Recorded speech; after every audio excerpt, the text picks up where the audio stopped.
Simba es un proyecto gratuito de promoción de la lectura. Ayúdanos a que nuestros libros lleguen a más gente compartiendo lecturas en las redes sociales. Si puedes y quieres, también puedes hacer una donación para mantener el proyecto y posibilitar que nuestra biblioteca siga creciendo.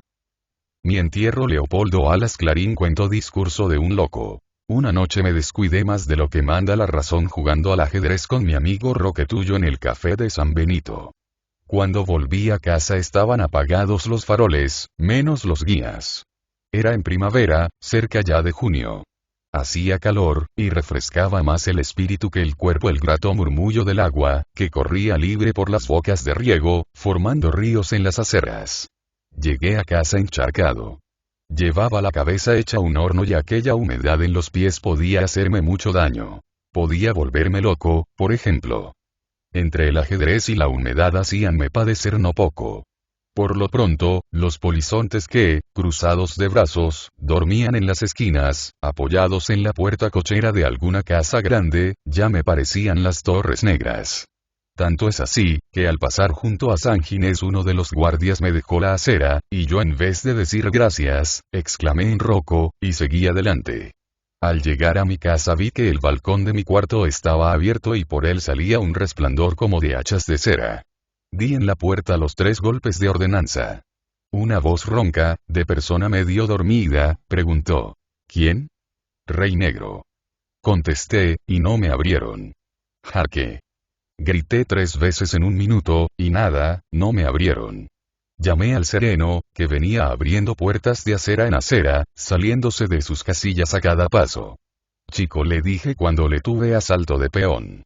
Ni que fueras un caballo. Vaya modo de comer que tienes.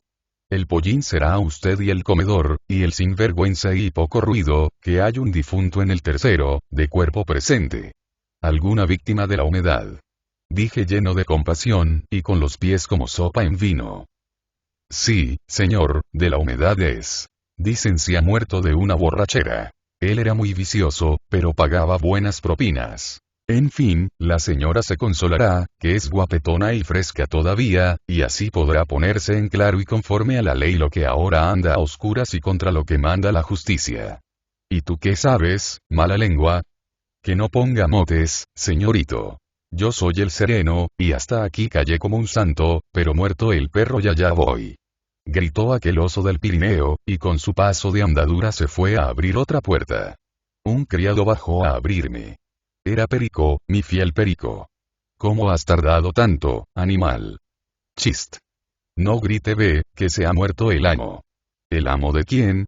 Mi amo. ¿De qué? De un ataque cerebral, creo. Se humedeció los pies después de una partida de ajedrez con el señor Roque y claro, lo que decía don Clemente a la señora. No te apures, que el bruto de tu marido se quita de en medio el mejor día reventando de bestia y por mojarse los pies después de calentarse los cuernos y los cascos diría, que es como se dice. No, señor, cuernos decía.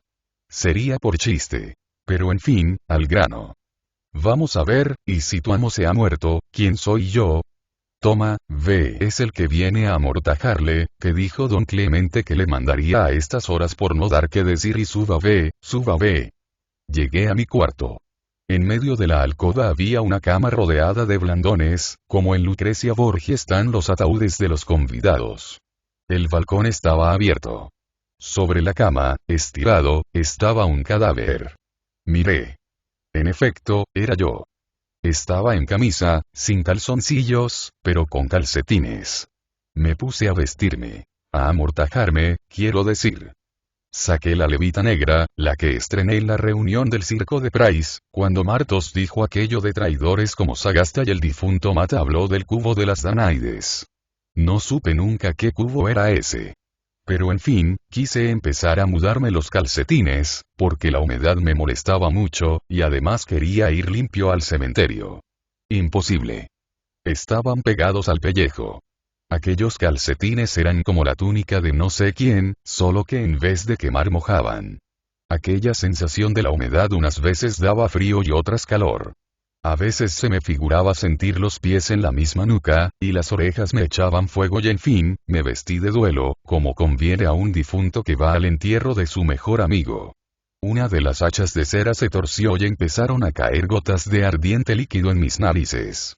Perico, que estaba allí solo, porque el hombre que me había amortajado había desaparecido, Perico dormía a poca distancia sobre una silla. Despertó y vio el estrago que la cera iba haciendo en mi rostro. Probó a enderezar el gran cirio sin levantarse, pero no llegaba su brazo al candelero y bostezando, volvió a dormir pacíficamente. Entró el gato, saltó a mi lecho y enroscándose se acostó sobre mis piernas. Así pasamos la noche. Al amanecer, el frío de los pies se hizo más intenso. Soñé que uno de ellos era el Mississippi y el otro un río muy grande que hay en el norte de Asia y que yo no recordaba cómo se llamaba. Qué tormento padecí por no recordar el nombre de aquel pie mío. Cuando la luz del día vino a mezclarse, entrando por las rendijas, con la luz amarillenta de las hachas, despertó Perico. Abrió la boca, bostezó en gallego y sacando una bolsa verde de posadero se puso a contar dinero sobre el lecho mortuorio. Un moscón negro se plantó sobre mis narices cubiertas de cera. Perico miraba distraído al moscón mientras hacía cuentas con los dedos, pero no se movió para librarme de aquella molestia. Entró mi mujer en la sala a eso de las 7. Vestía ya de negro, como los cómicos que cuando tiene que pasar algo triste en el tercer acto se ponen antes de luto. Mi mujer traía el rostro pálido, compungido, pero la expresión del dolor parecía en el gesto de mal humor más que otra cosa. Aquellas arrugas y contorsiones de la pena parecían atadas con un cordel invisible. Y así era en efecto. La voluntad, imponiéndose a los músculos, teníalos en tensión forzosa y en presencia de mi mujer sentí una facultad extraordinaria de mi conciencia de difunto. Mi pensamiento se comunicaba directamente con el pensamiento ajeno. Veía a través del cuerpo lo más recóndito del alma. No había echado de ver esa facultad milagrosa antes porque Perico era mi única compañía, y Perico no tenía pensamiento en que yo pudiera leer cosa alguna. Sal, dijo mi esposa al criado. Y arrodillándose a mis pies quedó sola conmigo. Su rostro se serenó de repente. Quedaron en él las señales de la vigilia, pero no las de la pena. Y rezó mentalmente en esta forma. Padre nuestro, ¿cómo tarda el otro? Que estás en los cielos, habrá otra vida y me verá este desde allá arriba. Santificado, haré los lutos baratos, porque no quiero gastar mucho en ropa negra, sea el tu nombre. Vénganos el tu reino, el entierro me va a costar un sentido si los del partido de mi difunto no lo toman como cosa suya, y hágase tu voluntad, lo que es si me caso con el otro, mi voluntad ha de ser la primera y no admito ancas de nadie. Ancas, pensó mi mujer, ancas, así como suena, así en la tierra como en el cielo, estará ya en el purgatorio este animal. A las 8 llegó otro personaje, Clemente Cerrojos, del comité del partido, del distrito de la Latina, vocal. Cerrojos había sido amigo mío político y privado, aunque no le creía yo tan metido en mis cosas como estaba efectivamente. Antes jugaba al ajedrez, pero conociendo yo que hacía trampas, que mudaba las piezas subrepticiamente, rompí con él, en cuanto jugador, y me fui a buscar adversario más noble al café. Clemente se quedaba en mi casa todas las noches haciendo compañía a mi mujer. Estaba vestido con esa etiqueta de los tenderos, que consiste en levita larga y holgada de paño negro liso, reluciente, y pantalón, chaleco y corbata del mismo color. Clemente Cerrojos era visco del derecho. La niña de aquel ojo brillaba inmóvil casi siempre, sin expresión, como si tuviese allí clavada una manzanilla de esas que cubren los baúles y las puertas. Mi mujer no levantó la cabeza. Cerrojos se sentó sobre el lecho mortuorio, haciéndole crujir de arriba a abajo. 5 minutos estuvieron sin hablar palabra. Pero ay, que yo veía el pensamiento de los infames. Mi mujer pensó de pronto en lo horroroso y criminal que sería abrazar a aquel hombre o dejarse abrazar allí, delante de mi presunto cadáver. Cerrojos pensó lo mismo. Y los dos lo desearon ardientemente.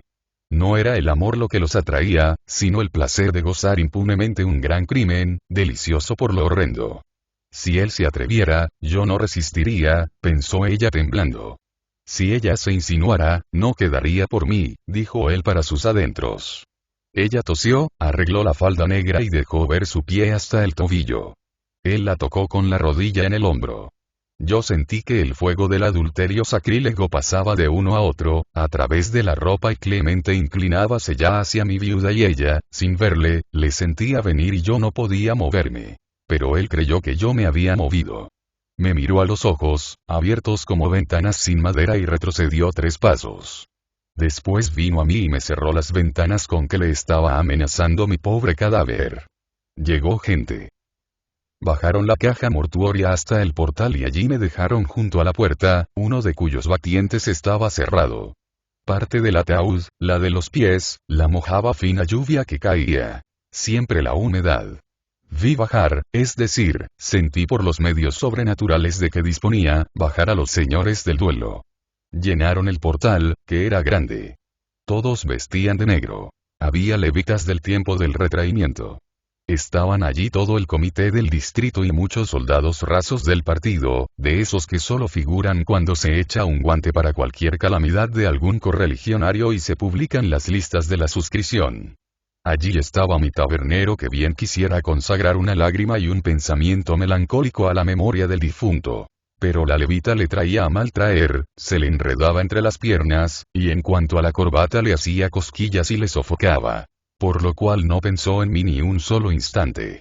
El duelo se puso en orden. Me metieron en el carro fúnebre y la gente fue entrando en los coches. Había 2 presidencias, una era la de la familia, que como yo no tenía parientes, la representaban mis amigos, los íntimos de la casa.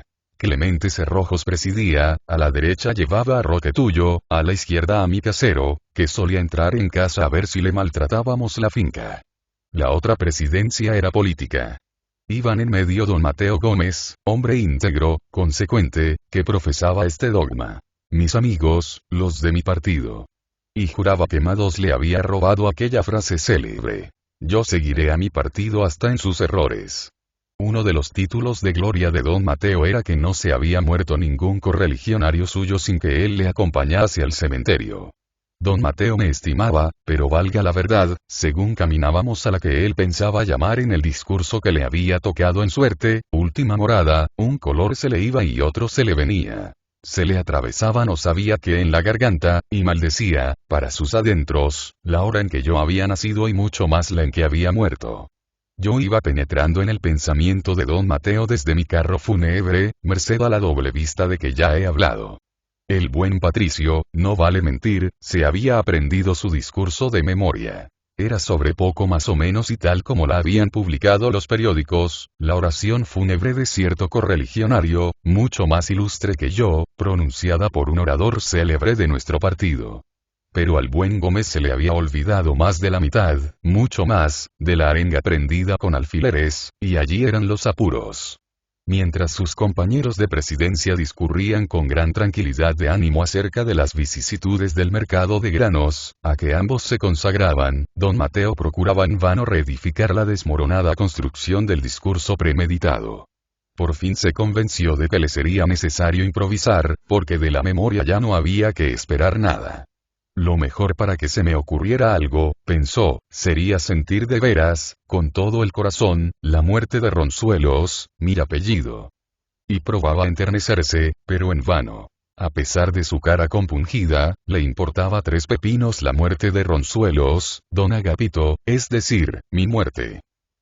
Es una pérdida, una verdadera pérdida, dijo alto para que los otros le ayudaran a lamentar mi desaparición del gran libro de los vivos, como dice Pérez Escrich. Una gran pérdida. Repitió.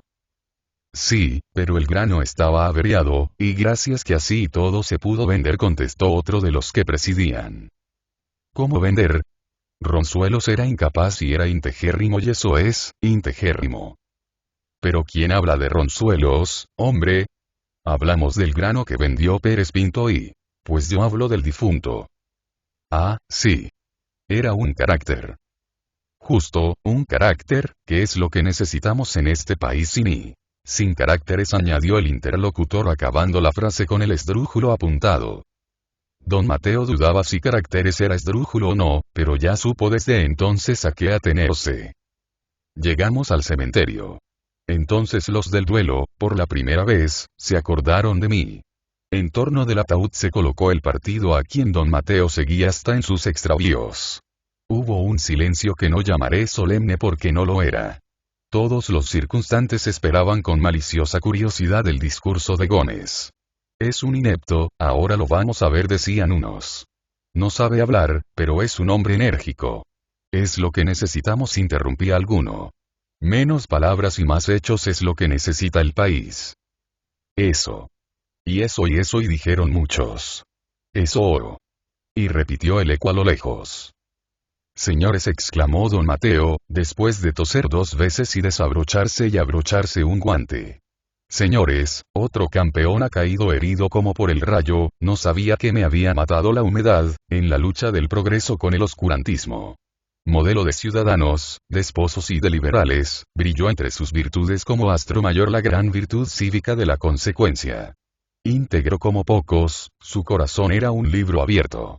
Modelo de ciudadanos, de esposos y de liberales, y don Mateo se acordó de repente de que esto ya lo había dicho. Tembló como un azogado, sintió que la memoria y todo pensamiento se hundían en un agujero más oscuro que la tumba que iba a tragarme, y en aquel instante me tuvo envidia. Se hubiera cambiado por el difunto. El cementerio empezó a dar vueltas, los mausoleos bailaban y la tierra se hundía. Yo, que estaba de cuerpo presente, a la vista de todos, tuve que hacer un gran esfuerzo para no reírme y conservar la gravedad propia del cadáver en tan fúnebre ceremonia. Volvió a reinar el silencio de las tumbas. Don Mateo buscaba la palabra rebelde, el público callaba, con un silencio que valía por una tormenta de silbidos. Solo se oía el chisporroteo de los cirios y el ruido del aire entre las ramas de los cipreses.